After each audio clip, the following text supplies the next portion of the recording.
It hasn't been the hottest for us in terms of the dog of the night conversation this year, but we did go 2-1 this weekend over the 3 events that we wagered on, and luckily for us, the UFC one came through for us as Walter Walker cashes that plus 115 as he goes out there and submits Junior Tafa in the first round. A lot of people, a lot of controversy around the tap or non-tap, but again, a verbal tap is a tap, and that's what ended up happening once he got that heel hook latched on. But I was very surprised that Walker was the underdog there, and I was very happy to unload on him there to go out there and actually cash that ticket.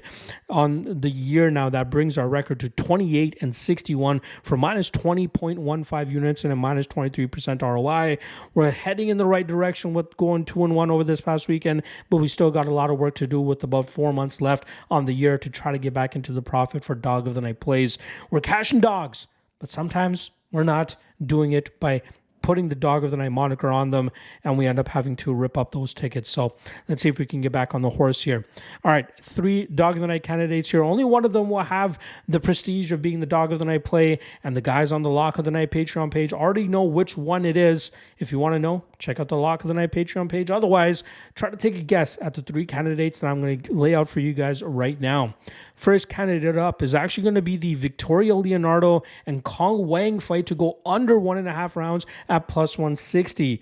Now, I do like to go with totals sometimes as a potential dog of the night play or lock of the night plays, so I do like to throw it into the fold every so often as a candidate.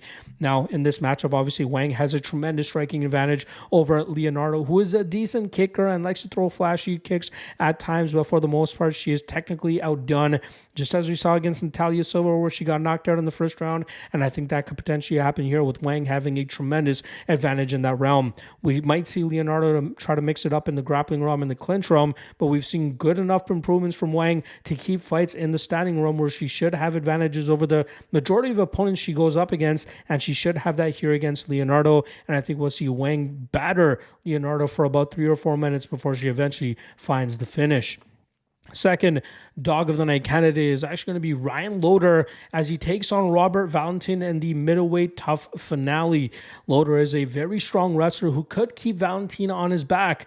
Now, if you guys listened to the podcast of me breaking down this full card earlier this week, you know that I picked Valentin to win this matchup, but I had my reservations in terms of being able to fully trust him, considering the fact that Loder is such a good wrestler and keeping opponents on their back, where Valentin has had issues in the past in his career, has been against guys that try to out-grapple him, and he has spent some time on his back, but he's a good enough fighter to try to work out of those positions and try to get back to his damage-based approach. But Loder might be the best wrestler that he's faced to date, which is why considering Loder as a dog of the night candidate is not a bad idea at plus 135.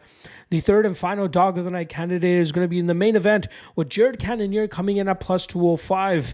Now again, this is another spot where I actually predicted Caio Bahayo to win, but I have some reservations considering the experience advantage that Cannonier has. Obviously, he's a great striker, has a good all-around game, and he's very much developed into a mixed martial artist throughout his career, which is why he is 7-3 as a middleweight and has earned a title shot in the past. Caio Bahayo is looking to prove himself at the highest of levels, and this is his first main event. Having to go 5 rounds against somebody as experienced as Cannonier could prove to be a tough task, which is why Cannonier is not a bad idea to consider as a big dog against somebody looking to make a name for themselves. Which of these 3 do I end up going with as my dog of the night or play? Check out the Lock of the Night Patreon page. Otherwise, drop a comment below.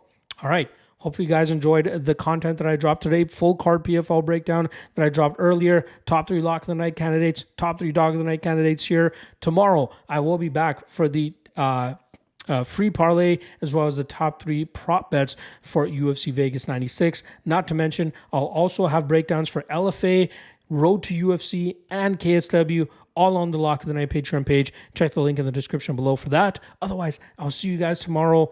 Peace.